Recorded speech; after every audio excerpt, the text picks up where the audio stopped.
Hey, Magic fans, welcome back. This is your captain speaking here on Captain Class MTG. Trade tables and seat backs to fill up right position. There's more Commander Legends Baldur's Gate leaks out. I didn't even know about it until I was making my last video, which is now going to be pushed out another day. Just because I can't give you all the content at one time because I'm going to run out of crap to talk about. So, with that said, give me some ideas on what to talk about. For the love of God, somebody help me. Um, but with that said, let's take a look at the new Baldur's Gate stuff, part 2. Who knows, we may see this whole set before leaks even actually officially start. With that said, remember to like, smash the subscribe button, put some comments down below. It feeds the YouTube algorithm. Try and get to 1,000 subscribers. Would love your help. Now, without further ado, let's look at the juiciness of the new Commander Legends Baldur's Gate. What a title. Okay, here we go. We're going to start off with a reprint of Thieves tools. Boy, ain't that nice. Yeah, so black and 1 equips for 2. You get a treasure token when it comes in. The equipped creature can't block as long as it has 3 or less power. This is a reprint from the original Dungeons & Dragons set. Well, moving on. And then we have this. I have no idea what this is. It's something the Butcher for a red, green, and 3. It has, whatever it is, it has trample. Looks like a mythic. And whenever it deals damage, something happens. God, this is bad quality. Shame on them. If you got to spoil stuff, spoil it right. Moving right along.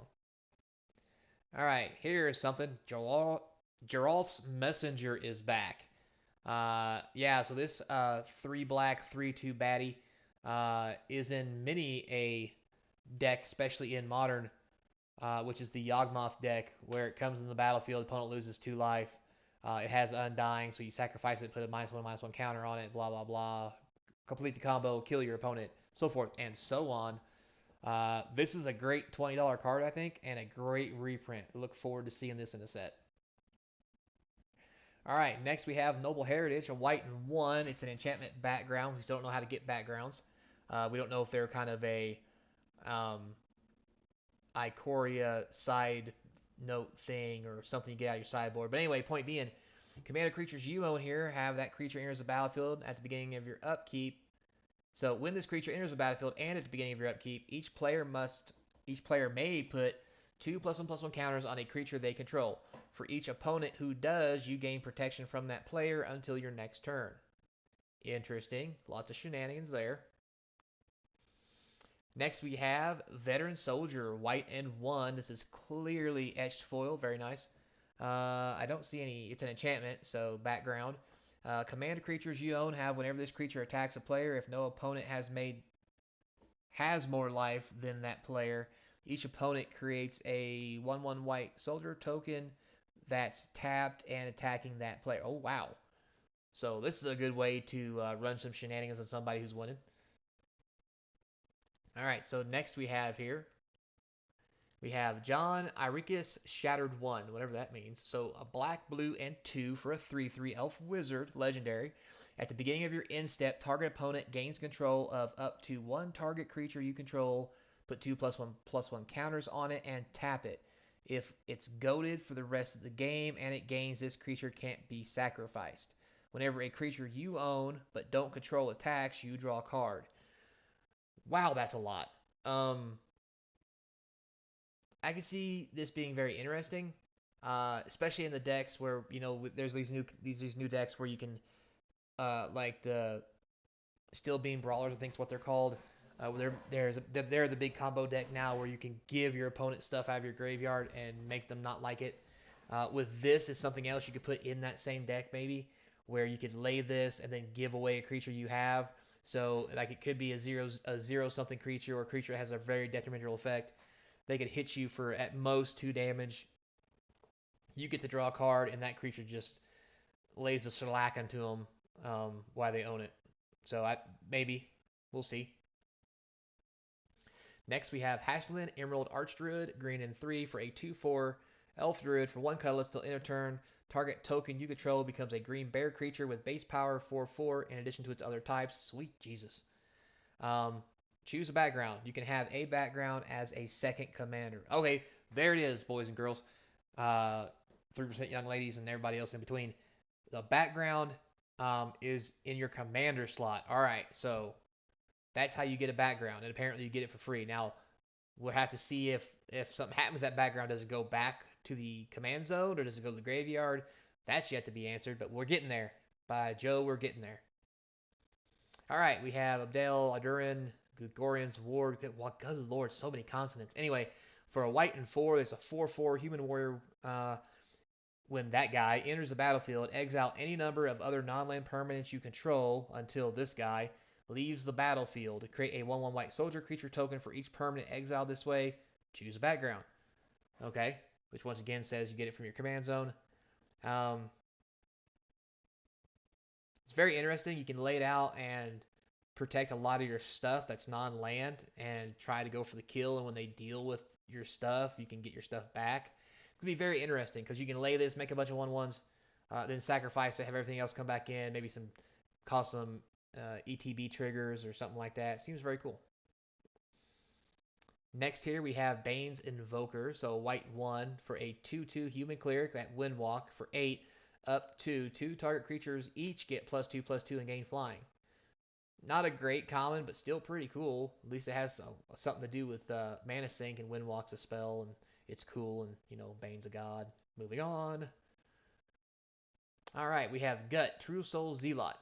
Interesting. Red and 2 for a 2/2. Whenever you attack, you may sacrifice another creature or a artifact. If you do, create a 4/1 black skeleton creature token with menace that's tapped and attacking. Choose a background. Interesting. This whole new meaning to the sacrifice decks out there. So this is going to be pretty sweet, especially for 3. Like that. And it makes 4/1s. All right, we have Amber Gristle Omal.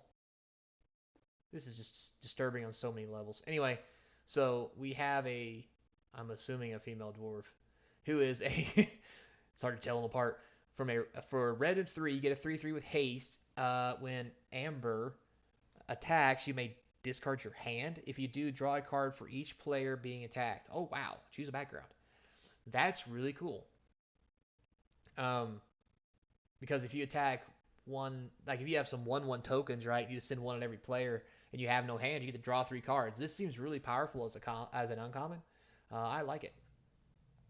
Easy to kill, though, so I guess I can see it. Next, we have the Seagate Oracle, blue and 2 for a 1/3. When he enters the battlefield, look at the top 2 cards of your library, put one of them in your hand, put the other in the bottom of your library. This is going to be in every deck that plays blue. Oh my gosh. A 1/3 beater / wall that lets you draw a card out of the best. Yeah, this thing's amazing. That's a great common. Wow. All right, moving right along. Ooh, look at this mythic. We have Nautilus Ship. I'm pretty sure obviously it's a vehicle. I think it's a famous ship from the Baldur's Gate era, if I remember correctly. So for 4 colorless, it's 5/5, has flying, because, well, it's a ship with tentacles. Why wouldn't it fly? Anyway, when the ship enters the battlefield, exile target player's graveyard. Interesting.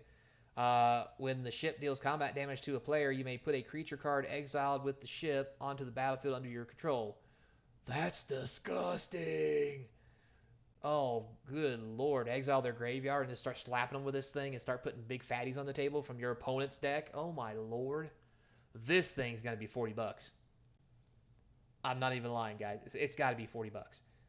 One version of this is going to be 40 bucks. The foil is going to be insane. I mean, it's 4 colorless for a 5/5. It crews for 3. That's not that hard. It has an insane ability. I mean, if nothing else, you get to exile your opponent's graveyard. Who doesn't want to do that? Like, oh, it's so good.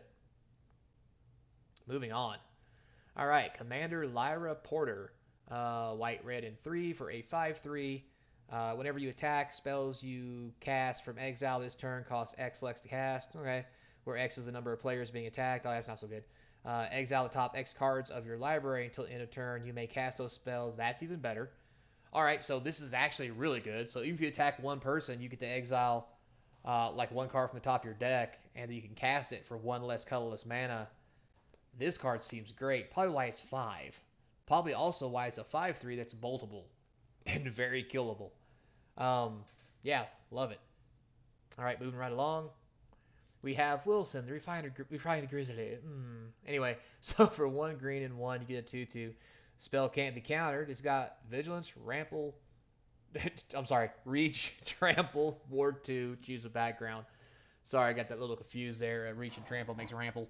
And it's got vigilance, so it's got the rample, ord 2 for Rample Lord. There's a word for you. That sounds like something from Dungeons and Dragons.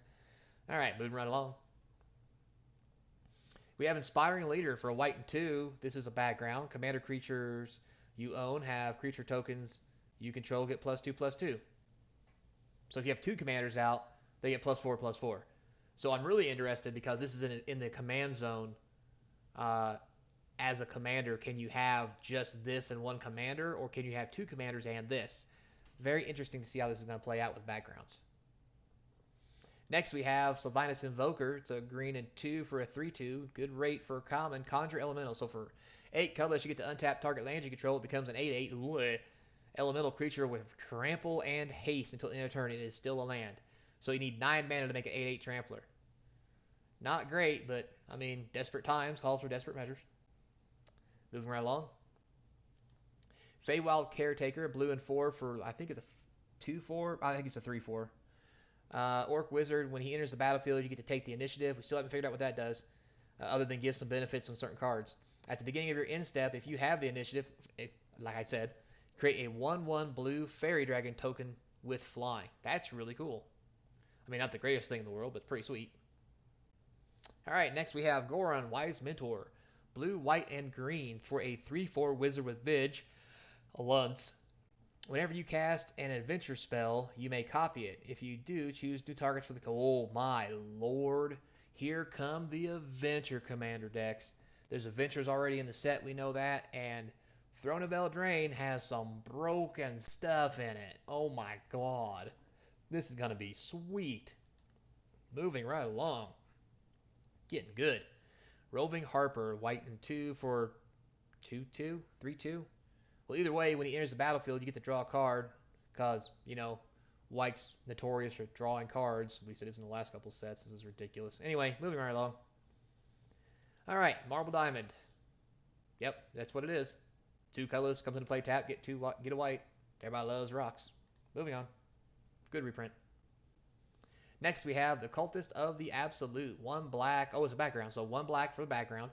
Commander creatures you own get +3/+3 and have flying, death touch, ward, pay 3 life, and at the beginning of your upkeep, sacrifice a creature. Good God.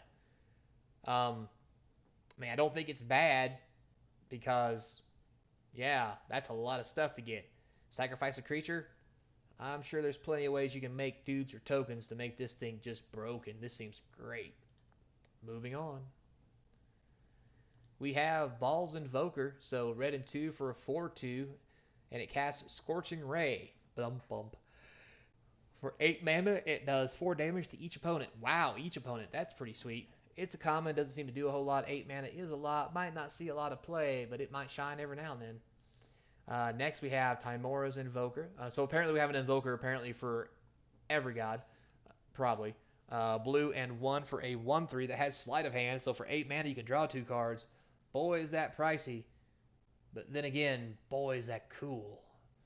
I mean, that's 4 mana a card. I mean, I have plenty of Jam-Tay Tones in my life. I've tapped sideways for 4 mana to draw a card. 8 mana may be a bit much for Commander because there are those combo decks that get out of hand. But hey, if you're really going to play a good group game of Snuggle and Pillow Forts, this might be the card for you. Moving right along. Next we have, oh, it's over already. Wah, wah. Boy, that was fun. We've seen some great cards. Looks like fun. I can't wait. Oh, so beautiful. So, I hope you guys liked the video. Thanks a lot for watching. And as always, this will push out a couple other videos because I think this is important to get out there so you guys get the skinny first. And as always, until next time, be kind. And I hope to see you across from the game table.